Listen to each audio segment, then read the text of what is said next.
So hello guys and welcome back to my YouTube channel. In this video I'll be telling you YouTube premium subscription won't be available until you update your payment method.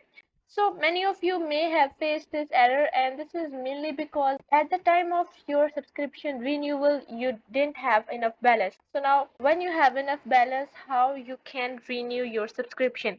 So the easy solution to this problem is just by going directly to the YouTube website or app, and from there you can simply update your YouTube premium subscription. I'm here on YouTube premium website, and from here I'm going to show you how can I get YouTube premium. So at this stage it says try 1 month for free because I'm logged into a different account just for the sake of this video. So just click on try 1 month, and from here select your package. I'm gonna go with individual, then click on confirm, and from here you can see that my payment method is linked and it's showing me the total amount which will be deducted from my account every month. So from here if you click on buy, you will see it will ask for your security code, and then after entering your security code you can click on verify, and then you will have successfully renewed your YouTube premium subscription. So guys, that's all for today's video. If you like this video, please consider leaving a like and subscribe to my channel.